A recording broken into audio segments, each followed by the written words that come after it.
रामनगर गांव में एक बहुत ज्ञानी पंडित रहा करता था। पंडित आजू-बाजू के सारे ही गांव में बहुत प्रख्यात था और इसी वजह से धनवान भी था।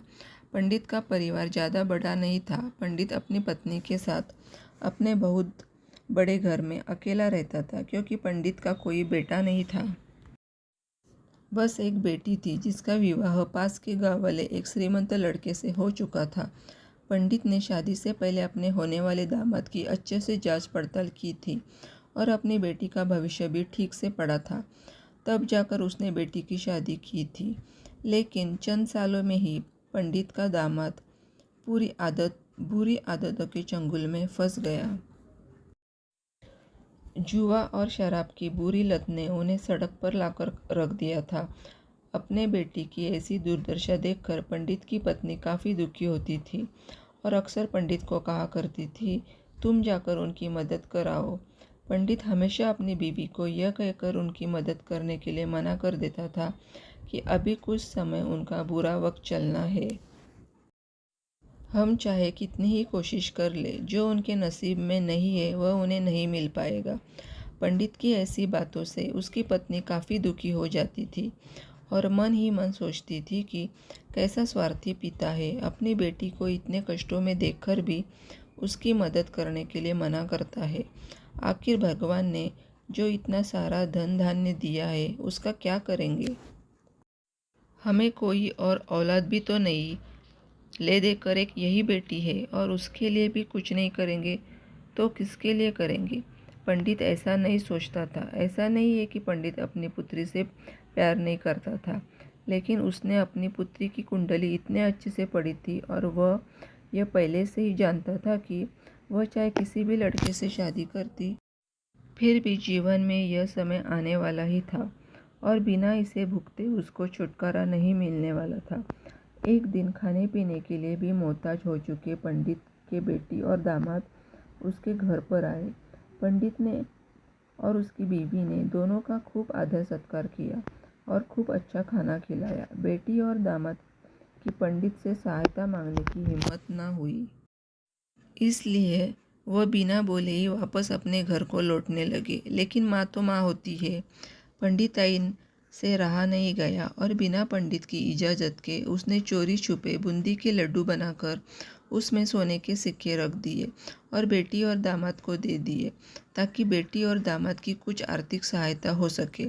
पंडिताइन यह भी जान गई थी कि बेटी और दामाद शर्म के मारे उनसे मदद नहीं मांग रहे थे, इसलिए उसने बेटी और दामाद को भी लड्डुओं में छिपे सिक्कों के बारे में कुछ नहीं बताया। जाहिर सी बात है कि जब वो लोग घर पर जाकर लड्डू खाएंगे तो उन्हें उसमें सोने के सिक्के मिल जाएंगे। इस तरह बिना उसके मांगे ही उन तक मदद पहुंच जाएगी। ये सोचकर पंडिताइन मन ही मन अपनी बेटी की मदद करने के लिए खुश होने लगी। पंडित के दामाद और बेटी उन दोनों का आशीर्वाद लेकर अपने घर के तरफ रवाना हो गए।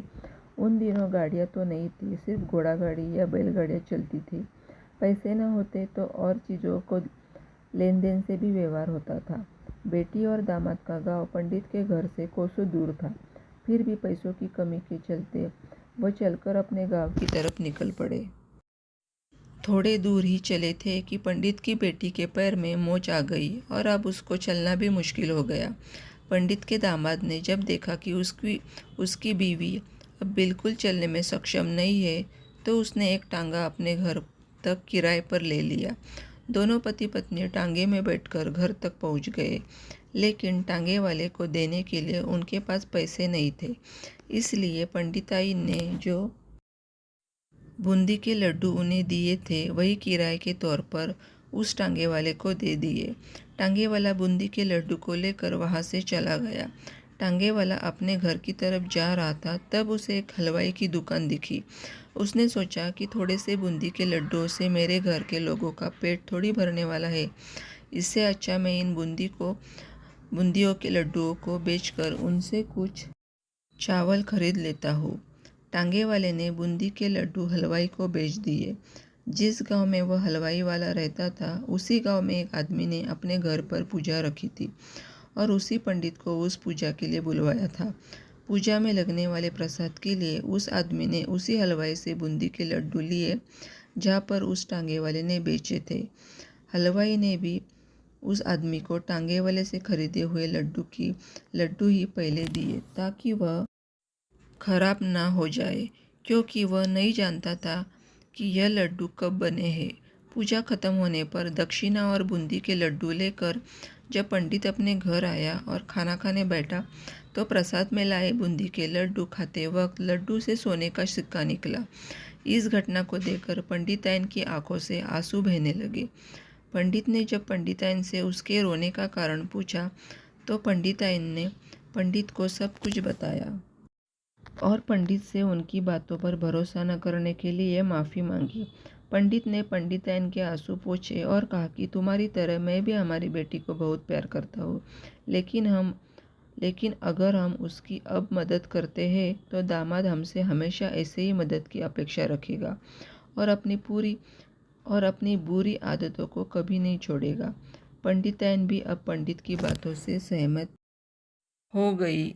2-3 महीने बीत गए। पंडित के दामाद और बेटी फिर से एक बार उसके घर आए और इस बार उनकी परिस्थिति पहले से बेहतर थी, क्योंकि पिछली बार खाली हाथ जाने के बाद दामाद ने नया काम शुरू किया था और अपनी सारी बुरी आदतें भी छोड़ दी थी।